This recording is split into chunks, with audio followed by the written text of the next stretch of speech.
ታላላቆቹን የአውሮፓ ክለቦች የተመለከቱ ወቅታዊ ጥንቅሮችን የምታደምጡበት የስፖርት የመረጃ ክፍለ ጊዜና የዩቲዩብ ገጻችን ላይ ትገኛላችሁ። ቤተሰቦቻችን ሰላም ፍቅር ጤና እንደ ሁሉ ጊዜው ተመኘንላችሁ። ላይክ ሰብስክራይብ ሼር እያደረጋችሁን ቆዩን። በዚህኛውም ጥንቅራችን በርከት ያሉ የአውሮፓ ትልቅ ክለቦችን የተመለከተ ወቅታዊ መረጃዎችን እናደርሳችኋለን። በሳምንቱ መጨረሻ ላይ እንገኛለን። የሊግ ጨዋታዎችም ተመልሰዋልና የተወሰኑ መረጃዎችን በቡድን ደረጃ አግኝተናል። ዛሬ በተወዳጁ እንግሊዝ ፕሪሚየር ሊግ ከቼልሲ ጋር በተያያዘ አሰልጣኞች የሰጧቸው ሐሳቦች አሉ። ከዛው አዲስ ክብረ ወሰንም ቼልሲ ማስመዝገብ ችሏል። ከቼልሲ ጋር በርከት ያለው የቡድን ዜናን እናነሳለን። ትልቁ ዜና ያለው ሊቨርፑል ቤት ነው። ሳላህ ለተጨማሪ ዓመታት በሊቨርፑል የሚያቆየውን ኮንትራት መፈረሙ ተረጋግጧል። እስከ 2027 በሊቨርፑል ይቆያል ማለት ነው። ከሳላ ጋር ግን ኮንትራቱን መፈረሙን ተከትሎ አሰልጣኝ አርኔ ስሎት ያሉት ነገር ሳላህ በሊቨርፑል ማን ነበር፣ ቀጣይስ ምን ይጠበቅበታል፣ በርካታ መረጃ ለሊቨርፑል ደጋፊዎች አሰናድተን ይዘንላችሁ መተናል። ሌላው ያው ሊቨርፑል ወሳኝ ጨዋታ አለው በፕሪሚየር ሊጉ በዚህ ሳምንት የተጫዋች ግልጋሎት ያገኛል። ከጉዳት ተመልሰውለት በርካታ መረጃ ሊቨርፑል ቤት ይዘናል። የሊቨርፑል ደጋፊዎች ጠብቁን። ከአርሰናል ጋር በተያያዘ አሁንም ስጋታቸው ሪያል ማድሪድ ነው። በሮቡ ፍልሚያ አይደለም ውድ ቤተሰቦቻችን፣ በዊሊያም ሳሊባ ጉዳይ አዲስ ነገር ሰምተናል። ታደምጡታላችሁ። የሳምንቱ ኮከብ ዴክላን ራይስ ሆኗል የሳምንቱ ምርጥ ተጫዋች። ቴሪ ዳንኤል ሆነሪ ግን አይስማማም በዚህ ሐሳብ። የግሉን ታደምጡታላችሁ። የማጋሌሽ 400,000 ዩሮ ሳምንታዊ ደሞዝ ውድቅ መደረጉን እየሰማን እንገኛለን። በአርሰናል በኩል ተጨማሪ መረጃዎችን ይዘንላችኋል።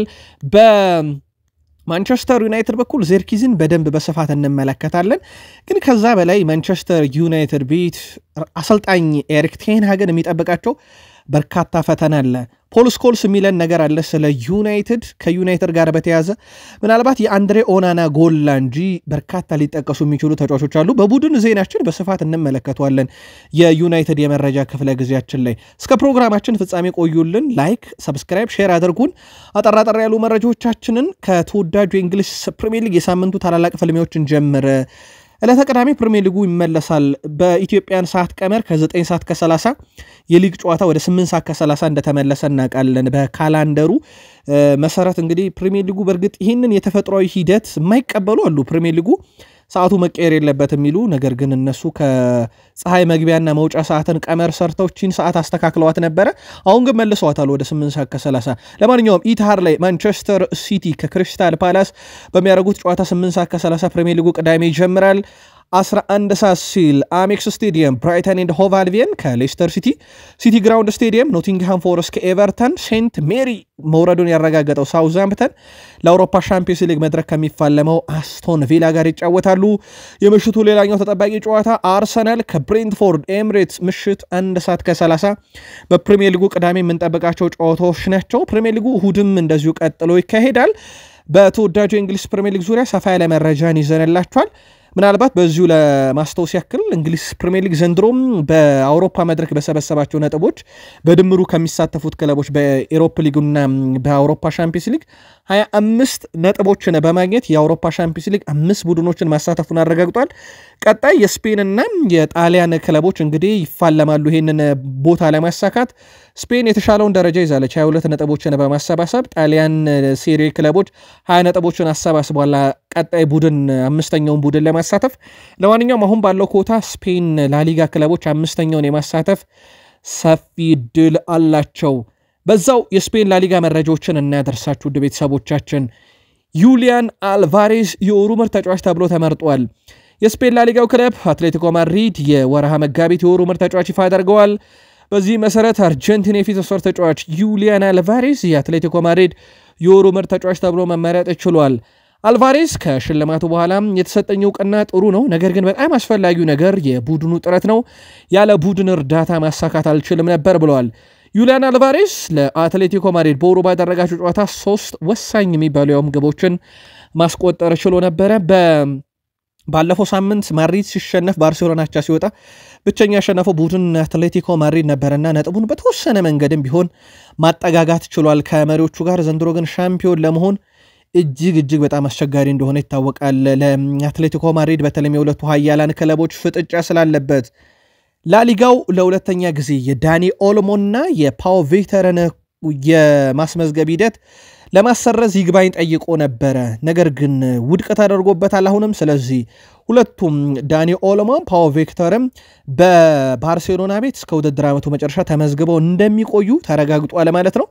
ባለፈው ሳምንት ላሊጋው እንግዲህ ያቀረበው ጥያቄ ውድቀት ተደርጎበት ላሊጋው እንደገና ይግባኝ ጠይቆ ነው በዛሬው ዕለት ውድቅ የተደረገው የላሊጋው ይግባኝ።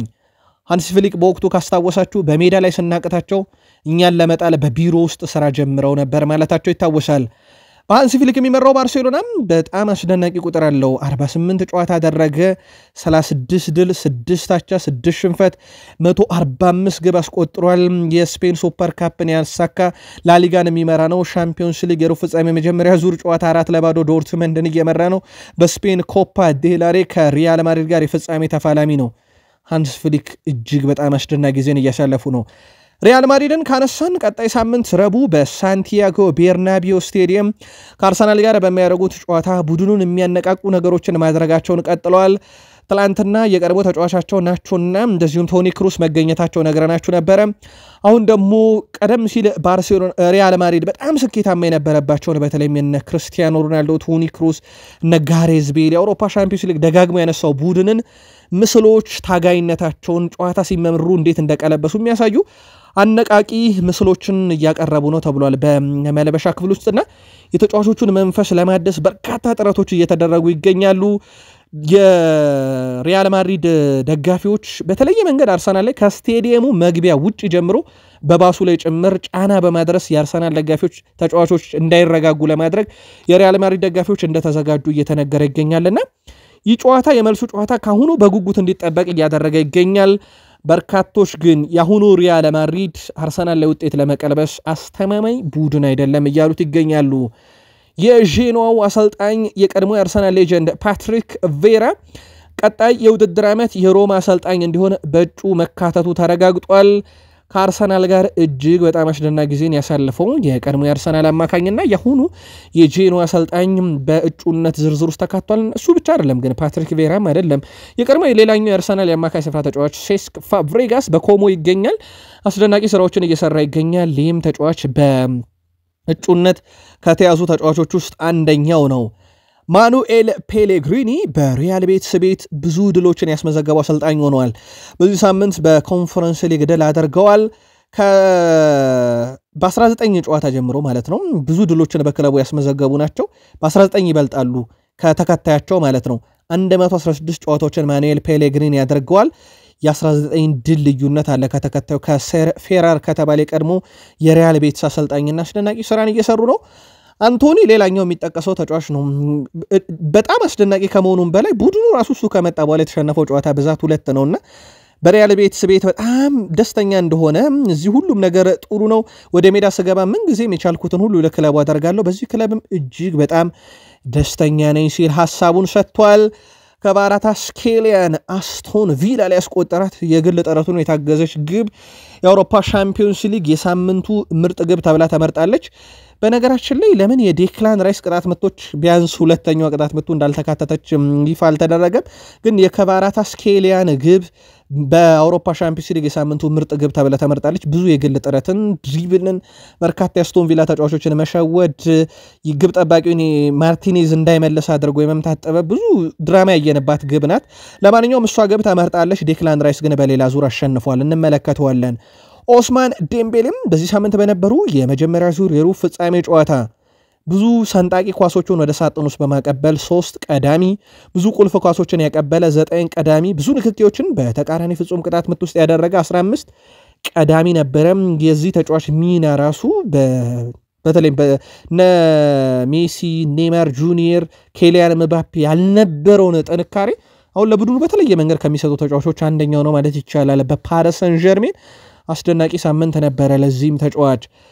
ሳውዝሃምፕተኖች መውረዳቸውን ተከትሎ በተለያዩ አውሮፓ ክለቦች የሚፈለገውን ታይለር ዲብሊንግን ለመሸጥ ሲገደዱ 100 ሚሊዮን ፓውንድ ለጥፈውበት መነጋገሪያ ሆኖ ነበረ። አሁን ግን ክለቡ መውረዱን ተከትሎ ተጫዋቹ ከዚህ በታች ለገበያ እንደሚቀርብ ነው እየተዘገበ የሚገኙ። በርካቶች እንደውም 35 ሚሊዮን ዩሮ ድረስ ይህ 19 ዓመት ታዳጊ ሊሸጥ ይችላል እየተባለ ነው። ስለ አስደናቂነቱ የሚከራከር የለም። ጥሩ ድሪብለር ነው። በተለይ ማጥቃት ቀጠና ላይ ቡድኑን ለማገዝ ለማንቸስተር ዩናይትድ በእጩነትም የተያዘ ተጫዋች እንደነበረ እናስታውሳለን። ለማንኛውም ከ100 ሚሊዮን ዩሮ በታች ወርዶ እስከ 35 ሚሊዮን ዩሮ በቀጣይ ክረምት ሳውዝሃምፕተንን ሊለቅ እንደሚችል ነው ክለቡን በዚህን ዋጋ ሊያቀርበው እንደሚችል ሚረር ስፖርት አስነብበዋል። ቼልሲ ከዌስትሃም ዩናይትድ በመብለጥ በኮንፈረንስ ሊግ ታሪክ 32 ጎሎችን ያስቆጠረ የእንግሊዝ ክለብ ሆኗል። ይህ ሪካርድ ተይዞ የነበረው በዌስትሃም ዩናይትድ ነበረ። አሁን ግን ይሄንን ክብር ቼልሲ ወስዶታል። በርካታ ግብ በኮንፈረንስ ሊግ እያስቆጠረ ነው። በእርግጥ እነ ፖል ሜርሰን በዚያ አይስማሙም። የቼልሲ ጥንካሬ ሳይሆን ምርጥ ቡድን በኮንፈረንስ ሊግ ላይ ስለሌለ ነው የሚል መከራከሪያን ያቀርባሉ። ነገር ግን የሊጋ ዋርሶ አሰልጣኝ ጎንካሎ ፊያኦ አንድ ሐሳብ አጋርተዋል። ለቼልሲ ትልቅ ክብር አለን፣ ፍጹም የበላይ ቡድን ነበረ እና ማሸነፍ የሚገባው ቡድን አሸንፎናል ብለዋል። ሜዳቸው ድረስ ሄዶ ነበረ 3-0 በሆነ ውጤት ቼልሲ ድል ያደረጋቸው። በጨዋታው ላይ ልዩነት የፈጠሩ ግቦች ሲቆጠሩ ጄደን ሳንቾ ሁለቱን የኑኖ ማዱኬን ግብ አሲስት እንዳደረገ ነግረናችሁ ነበረ። ጄደን ሳንቾ በአጠቃላይ በዚህ ውድድር ዓመት በ29 ጨዋታ 9 አሲስቶችን አድርጓል። በአጠቃላይ ለቼልሲ ባለፉት 3 ዓመታት ካደረጋቸው አሲስቶች በድምር የዘንድሮ ይበልጣል ለቼልሲ ያደረገው ማለት ነው በዚህ ውድድር ዓመትና በቋሚነትም ተቀይሮ እየገባም ለቼልሲ በጣም ወሳኝ ነው። በተለይም በኮንፈረንስ ሊጉ ላይ ሰሞኑን ከነበረበት ትችት መለስ የሚያደርጉ 2 አሲስቶችን ያደረገ። በአጠቃላይ ደግሞ ጄደን ሳንቾ 4 በላይ አሲስቶችን ባለፉት 2 ዓመታት ካደረገው አሲስት በላይ በልጧልና በአንጻራዊነት የተሻለ ይሄ ጥሩ ቁጥር ነው ማለት አይደለም። ለጄደን ሳንቾ አይነት ተጫዋች በቦሩሲያ ዶርትመንድ ቤት ላወቅነው ጄደን ሳንቾ ትልቅ ቁጥር አይደለም፣ ግን ቢያንስ ባለፉት 3 እና 2 ዓመታት ውስጥ ካነጻጸር ነው ግን የዘንድሮ ጄደን ሳንቾ በተሻለ መንገድ ላይ ይገኛል። የመርሳይዶ ክለብ ሊቨርፑል የወሳኝ የፊት መስመር ተጫዋቹን ኮንትራት ለተጨማሪ ዓመታት ማራዘሙን ይፋ አድርጓል። ሲጠበቅ ነበረ። በእርግጥ ሰሞኑን ነገሮች ጥሩ መሆናቸውን እኛም ደጋግመን ነግረናችሁ ነበረ። ሳላ ለተጨማሪ ዓመታት በሊቨርፑል ይቆያል። እስከ 2027 የሚያቆየውን ውል በዛሬው ዕለት በሊቨርፑል ተፈራርሟል። ሳላ ውሉን ካራዘመ በኋላ ኮንትራቴን ያራዘምኩት በጋራ ትልልቅ ዋንጫዎችን ከሊቨርፑል ጋር ማሳካት ስለምፈልግ ነው ብሏል። የሊቨርፑሉ ዋና አሰልጣኝ አርኔ ስሎት ሳላ ውሉን በማራዘሙ መደሰታቸውን ከዌስትሃም ጨዋታ በፊት በነበረው ጋዜጣዊ መግለጫ ላይ ተናግረዋል። የሳላን ውል በማራዘማችን ደስተኞች ነን ያሉት አርኔ ስሎት እሱ በዚህ ክለብ ለመቆየት ብቃቱ እንዳለው በአመቱ ውስጥ አረጋግጠናል ብለዋል። ደጋፊዎችና የቡድን አጋሮች በጣም ደስተኞች ናቸው። የሱ ለማራዘም የቡድን ውስጥ ጥሩ መንፈስን መፍጠር ይችላልን ብለዋል አሰልጣኝ አርኔ ስሎት። ሳላ የሚያደርገው እንቅስቃሴ እንደ ተጫዋች ነው። በጣም የተለየ የሚያደርገው ነገር ግን ለቡድኑ የሚሰጠው ጥንካሬ ነው። እንደ ሰውም ነው። እንደ ጥንካሬው ደግሞ በተለይም ኳስን ከኛ የሜዳ ክፍል ይዘን ወደ ተቃራኒ ሜዳ ስንሄድ የተለየውን ነገር ለማድረግ ጠንካራው የሜዳ ክፍላችን አንደኛው ነው ብለዋልና እጅግ በጣም የሚያስደንቅ ሰውም ነው፣ እጅግ የሚያስደንቅ ተጫዋችም ነው ብለው በሰውኛም እንደ ተጫዋችም ነው ሲያደንቁት የነበረው። አክለውም በክለቡ አመራሮች እምነት አለኝ የሚያራዝመው ውል ካለ ጫና መሆኑን እንደዚሁም ደግሞ ለቡድኑ ጠቃሚ መሆኑን የሚያመለክትና እሱም ከኛ ጋር መቆየቱን የሚያሳይ ክለቡም ደግሞ እሱን እንዲቆይ የሚያሳይ ነውና አመራሮቹ ላይ እምነት አለኝ ብለዋል። ለደጋፊዎች መናገር የምፈልገው አንድ ነገር ቢኖር እዚህ በመሆኔ በጣም ደስተኛ እንደሆንኩ ነው። እዚህ ኮንትራቴን አድሻለሁ፣ ምክንያቱም ብዙ ትልልቅ ዋንጫዎችን አንድ ላይ ከነሱ ጋር እንደማሸነፍ አምናለሁ። ድጋፋችሁን ቀጥሉበት፣ እኛም የምንችለውን እንሰጣለን። ወደፊትም ብዙ ዋንጫዎችን ከሊቨርፑል ጋር እንደምናሳካ እርግጠኛ ነኝ ብለዋል። ሳላ በእንግሊዝ ፕሪሚየር ሊግ ታሪክ ለአንድ ክለብ እየተጫወቱ በርካታ ግቦችን በማስቆጠር ሪካርዱን ለማለፍ ጥቂት ግብ ነው የቀረው። ውድ ቤተሰቦቻችን ትልቁ የዋይኒ ማርክ ሩኒ ነው። ለዩናይትድ ሲጫወት 276 ግቦችን ለዩናይትድ አስቆጥሯል። የበእንግሊዝ ፕሪሚየር ሊግ ታሪክ በአንድ ክለብ እየተጫወተ ያስቆጠረ በርካታ ግቦችን ያስቆጠረ ያደርጓል ሩኒ። ቀጥሎ የምናገኘው ሪያን ጊግስ 271 ግቦችን ለዩናይትድ አስቆጥሯል። ይህም ሁለተኛው ለአንድ ፕሪሚየር ሊግ ክለብ እየተጫወተ በርካታ ግብ ያስቆጠረ ተጫዋች ያደርገዋል። ሶስተኛው አሁን ሳላ ነው። 267 ግብ ለሊቨርፑል አስቆጥሯል። ስለዚህ ሳላ በቀጣይ 4 ግቦችን ካስቆጠረ ሁለተኛ፣ ቀጣይ ደግሞ የዋይኒ ማርክ ሩኒን ሪካርድ ለመስበር 10 ግቦች ያስፈልጉታል። 10 ግቦችን የሚያስቆጥር ከሆነ በቀጣይ ዋይኒ ማርክ ሩኒን ሪካርድ በመብለጥ ለአንድ ክለብ ለፕሪሚየር ሊግ ክለብ እየተጫወተ በርካታ ግቦችን ያስቆጠረው ሳላ ይሆናል ማለት ነው። እጅግ በጣም አስደናቂ ነበር ባለፉት አመታት ሳላህ ለሊቨርፑል የተወሰኑ ቁጥሮችን እናክልላችሁ 394 ጨዋታ ያደረገ 243 ግብ 109 አሲስት በአጠቃላይ ሳላህ በግብ አስተዋጽኦ ደረጃ በግብ ደረጃ ብቻ ካየን 2017-18 44 ግቦችን ለሊቨርፑል አስቆጥሯል 2018-19 27 ግቦች 2019-20 በቀጣዩ ዓመት ላይ 23 2020-21 31 2021-22 31 2022-23 30 2023-24 25 ግቦች ዘንድሮ 32 ግቦች ላይ ደርሷል ሳላህ ለሊቨርፑል በተጫወተባቸው ዓመታት በሙሉ ከ20 በላይ ግቦችን በየሲዝኑ አስቆጥሮላቸዋል ይህ እጅግ በጣም አስደናቂ ቁጥር እንዳለው ያሳያል ከቨርጂል ቫን ዳይክ ጋር በተያያዘ ውድ ቤተሰቦቻችን የ2 ዓመት ኮንትራቱ ቀርቧል ያው በቀጣይ ሰዓታት ውስጥ ይፋ ይደረጋል ተብሎ የሚጠበቀው ደግሞ የቨርጂል ቫን ዳይክ አዲስ ኮንትራት ይሆናል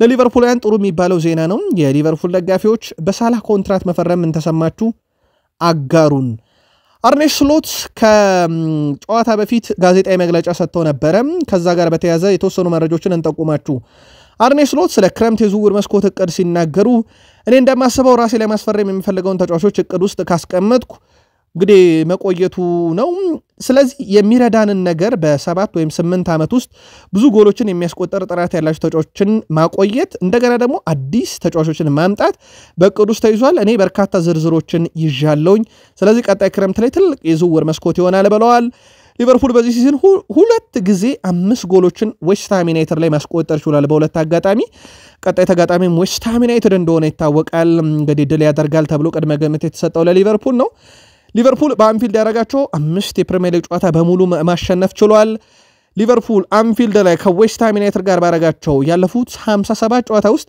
የተሸነፈው በአንዱ ብቻ ነው 42ቱን ድል አድርጎ 14ቱን አቻ መውጣት ችሏል ሉዊስ ዲያዝ ባለፉት 4 ጨዋታ ወይ ጎል አስቆጥሯል ወይ አሲስት አድርጓል የሰሞኑ ምርጡ ተጫዋቻቸው እሱ ነውና በሊቨርፑል በኩል አብዛኛው ቅድመ ግምት የተሰጣቸው ዌስትሃሙ ጨዋታ ማለት ነው ለሊቨርፑልያን ነውና ጨዋታው በጣም ወሳኝ እንደሆነ ይታወቃል ለሊቨርፑል በተለይም ከጫና በፊት ዋንጫውን ለማረጋገጥ የመርሳይዱ ክለብ ሊቨርፑል እሁድ ከዌስትሃም ዩናይትድ ጋር ታዲያ በሚያደርገው የሊግ መርሃ ግብር በጨዋታው ብራዚል የግብ ጠባቂ አሊሰን ቤከር ዝግጁ መሆኑ ተገልጿል በተጨማሪም የመስመር ተጫዋች ኮነር ብራንዴል ለጨዋታው ዝግጁ መሆኑ ተዘግቧል የሊጉ መሪ ሊቨርፑል እሁድ 10 ሰዓት ከዌስትሃም ዩናይትድ ጋር ጨዋታውን የሚያደርግ ነው የሚሆነው ለሊቨርፑል እንግዲህ መልካም የሚባል ዜና ነው በተለይም ግብ ጠባቂው አሊሰን ቤከር እንኳን ባይመለስ የግብ ጠባቂ ችግር የለባቸውም ከኦማኒ ኬለር እጅግ በጣም አስደናቂ ግብ ጠባቂ ነው የኮነር ብራንዲሊ መገኘት ግን ለሊቨርፑል እጅግ በጣም ጠቃሚ ስለመሆኑ ምንም ጥርጥር የለውም የመርሴይዱ ክለብ ሊቨርፑል እሁድ ከዌስትሃም ዩናይትድ ጋር በሚያደርገው የሊግ መርሃ ግብር የተጫዋቾቹን ግልጋሎት ያገኛል የላሊጋው ክለብ ሪያል ማድሪድ ፈረንሳዊን የአርሰናል ተከላካይ ስፍራ ተጫዋች ዊሊያም ሳሊባን ማስፈረም እንደሚፈልግ ከዚህ በፊት እኛም መረጃውን አድርሰናችሁ ነበር ተጨማሪ መረጃዎች እየወጡ ይገኛሉ ሎስ ብላንኮች የተጫዋቹ ከፍተኛ ፈላጊ ቢሆኑም ዝውውሩ በዚህ ክረምት ግን እንደማይፈጸም ዘ አትሌቲክ ጠቁሟል ተጫዋቹ በመድፈኞቹ ቤት እስከ 2027 የሚያቆይ ውል ያለው ሲሆን አርሰናል ውሉን ለማራዘም ደግሞ ከአንድሪያ ቤርታ ጋር በመሆን ስራዎችን እየሰራ እንደሆነ ይታወቃል ሪያል ማድሪድ በበኩሉ አርሰናል የሚጠይቀው ሂሳብ ከፍተኛ መሆኑን ተከትሎ የተለመደውን የዝውውር እቅዳቸውን ለመጠቀም አቅደዋል ነው የተባለው ይህ ደግሞ እንደምታውቁት ሎስ ብላንኮች ተጫዋች በነፃ ማስኮብለል ነው ሎስ ብላንኮች አሁን ላይ ተጫዋቹን በቅርበት እንግዲህ እየተከታተሉት ነው ማነጋገራቸውን በውስጥ በኩል ተነግሯል በ2026 በአነስተኛ ዋጋ ለማስፈረም ነው እቅድ የያዙት የማይሳካ ከሆነ ዊሊያም ሳሊባን በማሳመን ልክ እንደ ኬሊያን መባፔ በ2027 በነፃ አንተ ምኛን ተቀላቀለን የሚልቅድ ይዘው መምጣታቸው ተረጋግጧል ይሄ ሲጠበቅ ነበር ይሄን እንደሚያደርጉ ሪያል ማድሪዶች አስቀድሞም የታወቀ ነበር እኛም ከወቅታዊ የሪያል ማድሪድ የዝውውር ፖሊሲ አንጻር ነግረናችሁ ነበር እስከ 2027 ተጫዋቹን ለመጠበቅ ቃል እንደገቡ ነግረናችሁ ነበር እንደውም አንድ አድማጫችን በፍጹም የማይሆን ነገር ነው የሚል ሐሳብ መስጫ ሳጥናችን ላይ አጋርቶን ነበር ሪያል ማድሪድ ኬሊያን መባፔን 2 ዓመት ጠብቆታል ነፃ እስኪሆን ትሬንት አሌክሳንደር አርኖልድን 2 ዓመት ጠብቋል ሳሊባን 2 ዓመት የመጠበቅ ችግር ይኖርበታል ተብሎ አይጠበቅም ትልቁ ችግር ሊሆን የሚችለው ግን አርሰናል ቤት ያሉ ተደራዳሪዎች ከበድ ያሉ ናቸው ለአብነት ያክል አንድሪያ ቤርታ ራሱ አሁን አርሰናል ቤት ይምጣ እንጂ በአትሌቲኮ ማድሪድ ከሰራቸው ስራዎች አንፃር ትልቅ ተጽዕኖ ይፈጥራል ተብሎ ይጠበቃል ማይክል አርቴታ ዴክላን ራይስን ከማንቸስተር ሲቲ የነጠቀበትን መንገድ ካየን ደግሞ ሳሊባን የሚያቆይበት ትልቅ አቅም አለው ተብሎ ይጠበቃል። ምናልባት ሪያል ማድሪድ ኬሊያን መባፔን እና አርኖልድን ባገኘበት መንገድ ሳሊባ ላያገኝ ይችላል የሚባለው ከአንድሪያ ቤርታና ከአሰልጣኝ ራሱ ማይክል አርቴታ ወቅታዊ የመደራደር አቅም አንጻር ነው እየተባለ ነው። በሳምንቱ አጋማሽ የተደረጉ የሻምፒዮንስ ሊግ ሩብ ፍጻሜ ጨዋታዎችን ተከትሎ ከቀረቡ 4 እጩዎች ውስጥ አንድ እጩ አሸናፊ ሆኗል። በዚህ መሰረት የአርሰናሉ የመሃል ሜዳ ተጫዋች ዴክላን ራይስ የሻምፒዮንስ ሊግ የሳምንቱ ምርጥ ተጫዋች ተብሎ በአብላጫ ድምፅ ተመርጧል።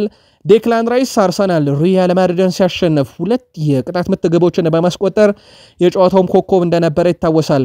በተጨማሪም የሳምንቱ ምርጥ 11 ስብስብ ይፋ ሲደረግም የስብስቡ አካል እንደነበረ ይታወቃል። ዴክላን ራይስ የሳምንቱ ምርጡ ተጫዋች ተብሎ ተመርጧል። ከራይስ ጋር በተያያዘ ግን ቴሪ ዳንኤል ኦነሪ አንድ ሐሳብ አጋርቷል። የሱ ሐሳብ ያው በሪያል ማድሪድ ጨዋታ ላይ ራይስ ከ2 ድንቅ ቅጣት ምት ጎሎች በተጨማሪ ምርጥ ጊዜን ያሳልፏል። ለኔ ግን ይላል ቴሪ ዳንኤል ኦነሪ ጨዋታውን ሁሉ ነገር የቀየረ ቡካዮ ሳካ ነው።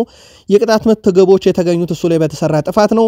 ኳሱን በሚይዝበት መንገድ 1 2 3 አሊያም 4 ተጫዋቾችን አልፎ ወደ ሳጥን ውስጥ ይገባል። የሪያል ማድሪድ ተጫዋቾችን ሲያስጨንቃቸው ነበር። ጥፋት ደጋግመው እንዲሰሩበትም ያደረገው የተጫዋቹ ብቃት ነበርና የራይስ 2 አስደናቂ ግቦች እንዳሉ ሆኖ ሳካ ግን ጨዋታውን በመቀየር ሂደት ላይ በጣም ወሳኙ ተጫዋች ነበር ብለዋል። ዴክላን ራይስ በዚህ ዓመት ከትልቅ ቡድኖች ጋር ወሳኙ ተጫዋች ሆኖ ተገኝቷል። ሪያል ማድሪድ ላይ 2 ግቦች፣ ሊቨርፑል ላይ 1 አሲስት፣ ማንቸስተር ሲቲ ላይ 2 አሲስት፣ ዩናይትድ ላይ 1 ግብ አስቆጥሯል። እነኚህ ግቦቹም አሲስቶቹም ለአርሰናል ትልቅ ነበሩ። ውድ ቤተሰቦቻችን ዩናይትድ ላይ ላብነት ያክል ያቻነት ግብን ያስቆጠረው ብሩኖ በቅጣት ምት መሪ ካደረገ በኋላ ዩናይትድን ያቻነት ግብ ያስቆጠረላቸው እሱ ነበረ። ከዛ በተረፈ ደግሞ በሪያል ማድሪድ ጨዋታ መሪም ያደረጉ የመጀመሪያውን የመክፈቻ ግብ አግብቶ ቡድኑን ያነቃቀው እሱ ነው። ሁለተኛም ግብ አክሎ የቡድኑን የማሸነፍ ዋስትና የሰጠው ራይስ ነበርና የትልቅ ጨዋታ ተጫዋች መሆኑን በደንብ እያሳየ ይገኛል። አርሰናል 100 ሚሊዮን ዩሮ እንደዚሁም ደግሞ ለተጫዋች ጋብሪኤል ማጋሌሽ 400,000 ዩሮ ሳምንታዊ ደሞዝ ከሳውዲ ክለቦች ቀርቦ ነበረ። አርሰናሎች ተጫዋቹን ኮንትራት ማራዘም እንጂ ለ100 ሚሊዮን ዩሮ ብለው ጋብሪኤል ማጋሌሽን ማጣት አይፈልጉም ተብሏል። በእርግጥ ማጋሌሽም ወደ ሳውዲ አረቢያ በዚህ ሰዓት መሄድ አይፈልግም ነው እየተባለ የሚገኘው። አርሰናል በዘንድሮ የሻምፒዮንስ ሊግ ውድድር እስካሁን ወደ ካዝኖ ብቻ 88 ሚሊዮን ፓውንድ መድረሱ ተረጋግጧል። ከመክፈቻው ጨዋታ ጀምሮ በበርናቦ ከሪያል ማድሪድ ጋር ጨዋታ በማለፍ ካጠናቀቀ 101 ሚሊዮን ፓውንድ ካዝኖ ውስጥ ያስገባል። እስከ ፍጻሜ ከሄደ 130 ሚሊዮን ፓውንድ ካዝኖ ውስጥ ያስገባል። ቀጣይ ክረምት ላይ አርሰናል አንድ ውድ አጥቂውን ላይ ሊያስፈርምበት የሚችል ትልቅ ገንዘብ ነው ወደ ካዝኖ የሚያስገባውና አርሰናል ትልቅ ስራን ነው በዘንድሮ ውድድር ዓመት ከውጤትን ባሻገር ካዝኖውን በሚያጠናክር መንገድ እየሰራ የሚገኘው። ለመሆኑ በኤምሬትስ ስቴዲየም ግን ማን ታደሞ ነበር የሚለውን መረጃ እንንገራችሁ። በጣም ለየት ያለ ሰው በስቴዲየም ታደሞ ነበረ። የብሬንትፎርዱ አሰልጣኝ ቶማስ ፍራንክ። በእርግጥ መታደማቸው ባንድም በሌላም ከአርሰናል ጋር በዚህ ሳምንት ጨዋታ ስላለ በርካቶች ለሱ ብለው ሊይዙላቸው ይችላሉ። ግን እሳቸው አርሰናልን ያደንቃሉ። አሰልጣኝ ቶማስ ፍራንክ ማክሰኞ ዕለት ማድሪድን አርሰናል ባሸነፈበት ጨዋታ ኤምሬትስ ተገኝተው ነበረ። ከጨዋታ በፊት በጋዜጣዊ መግለጫ ላይ ከጋዜጠኞች ጥያቄ ቀርቦ ነበረ። ቀጣይ ተጋጣሚያቸው አርሰናል ነው። በባለፈው ማድሪድን ያፈራረሰ ዴክላን ራይስ ወደ ዴቪድ ቤካም የተቀየረበት፣ ስለዚህ ምን ትላለህ ተብሎ ተጠይቀው ነበረ። የብሬንትፎርዱ አሰልጣኝ ቶማስ ፍራንክ የማይታመን አስደናቂ ብቃት ነበረ። ጨዋታውን ለማየት ሄጄ ነበረ። የሚገርም ብቃት ነበረ። ከአርሰናል ያየ ነው። ድሉ በትክክል ይገባቸዋል። 2 አስገራሚ ቅጣት ምቶችን ከራይስ ተመልክተናል። የመጀመሪያው በሚገርም መልኩ በግድግዳው በኩል አዙሮና ሁለተኛው ደግሞ የግቡን ቋሚ አስታኮ ያስቆጠረበት ነበረ። ለኔ በጣም ደንቆኛል እና አርሰናል ምን ያክል ደረጃ መጫወት እንደሚችል ተመልክተናል ብለው አርሰናልን አወድሰው ነው እንግዲህ ጋዜጣዊ መግለጫ ላይ ሰጡት። ለማንኛውም አርሰናሎች በ32ኛ ሳምንት የተወዳጁ የእንግሊዝ ፕሪሚየር ሊግ ከብሬንትፎርድ ጋር ለተቀዳሚ ምሽት 1 ሰዓት ከ30 በኤምሬትስ ስቴዲየም ጨዋታቸውን የሚያደርጉ ይሆናል። ጋርናቾ ማንቸስተር ዩናይትድ ግማሽ ፍጻሜን መቀላቀል ይችላል ብሏል። ምክንያቱ ደግሞ የተጫወትነው የመጀመሪያ አጋማሽ ነው፣ ያውም በሰው ሜዳ ሄደን፣ ስለዚህ ሁለተኛውን አጋማሽ በራሳችን ሜዳ እናደርጋለን፣ አትጠራጠሩ፣ ድል ይኖራል፣ እናም ወደ ግማሽ ፍጻሜው እንቀላቀላለን ብለዋል። ጆሽኳ ዜርኪዚ የማንቸስተር ዩናይትድን እንግዲህ ለማሸነፍ የተቃረበች ግብ ያስቆጠረ፣ በኋላም በአንድሬ ኦናና ግብ እንግዲህ የከሸፈችበትን ግብ አስቆጥሯል። የተጫዋች ሁላችን ሜዳ ላይ ስንሰለፍ የተሻለ ነገር ማሳየት አለብን በጨዋታው ጥሩ እንደተንቀሳቀሰና አምናለሁ ሊዮን ጥሩ ቡድን ነው እና እነርሱ እኛ ላይ አደጋ ሊፈጥሩ እንደሚችሉ ግልጽ ነበር የመልሱን ጨዋታ ግን 100% ግልጽ በሆነ መንገድ እናሸንፋለን ብለዋል በባለፈው ከሪያል ሶሲዳድ ጋር ኦልድ ትራፎርድ ላይ የነበረው ድባብ ዳግም እንፈልገዋለን ሪያል ሶሲዳድን በሜዳው ስንገጥም እንደዚህ አይነት ነገር ገጥሞን ነበር ስለዚህ በሜዳችን የቀለበስነውን የሪያል ሶሲዳድን የሚመስል ውጤት ኦልድ ትራፎርድ ላይ ደግሞ እንደዚሁ እንደግመዋለን ብለዋል ኦሎምፒክ ሊዮን ላይ የፋብሪዞ ሮማኖ እዚህ ተጫዋች ላይ በተያዘ ግን አንድ ነገር እንጽፏል ሊደነቅ ይገባል ብለዋል ካስታወሳችሁ ተደጋጋሚ ተቀይሮ መውጣት እንደውም ጥቂት ደቂቃ ሜዳ ላይ ቆይተው እስከ ማስወጣት ደረጃ ድረስ ደርሰው ነበር ሩበን አሞሪም በጃንዋሪም ክለቡን ይለቃል ቢባልም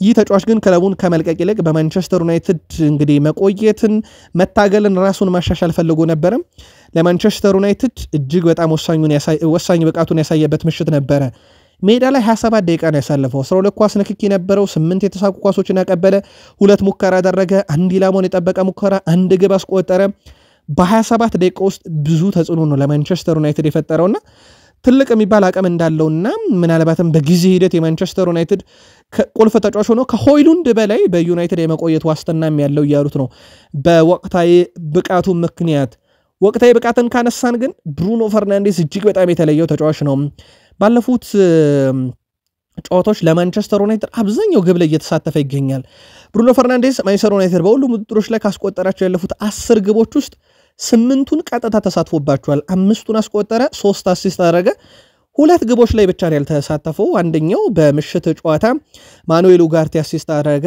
ሌኒየሮ አስቆጠረች ግብ ላይ አንደኛው ያልተሳተፈበት ነው ግን የዜርኪዚ ግብ ስትቆጠር በጭንቅላቱ ላስቆጠራት ግብ እጅግ በጣም የተመጠነች ኳስ ያሻገረለት እሱ ነበረ ብዙ ሩጫዎችን ያደርጋል ተጋጣሚን ፕሬስ ለማድረግ ስንሞክርም የእርሱ ተጽዕኖ በጣም አስደናቂ ነው ብለው ከጋዜጠኞች ለደረሰበት ትችት ሩበን አሞሪም ራስመስ ሆይሉንድን ደግሞ ተከላክለዋል በተጫዋቹ ላይ እንግዲህ ግብ አያስቆጥርም ነገር ግን ለቡድናችን ቁልፍ ስራዎችን እየሰራልን ይገኛል በተለይም ከኳስ ውጭ የሚያደርገው እንቅስቃሴ ድንቅ ነው ብለው ወድሰዋል ማንቸስተር ዩናይትድ በክረምት የዝውውር መስኮት አዲስ ግብ ጠባቂ ለማስፈረም ከውሳኔ ላይ ከደረሰ ትኩረታቸው ጃፓን የግብ ጠባቂ ዚዮን ሱዙኪ ነው እየተባለ ይገኛል በፓርማ ቤት ይገኛል በእርግጥ ይህን ግብ ጠባቂ ለማምጣት ዩናይትድ በዘንድሮ የውድድር ዓመት አልነበረም እንደውም ትልቅ ፍላጎት የነበረው ባለፈው አልታይ ባይንደርን ከማምጣታቸው በፊት እሱ ላይ ትልቅ ፍላጎት ነበራቸው ግን አሁን ላይ በተለይም የአንድሬ ኦናና ወቅታዊ ብቃት በዚህን ያክል ደረጃ መውረዱን ተከትሎ ሌሎች ግብ ጠባቂዎችን ሲያማትሩ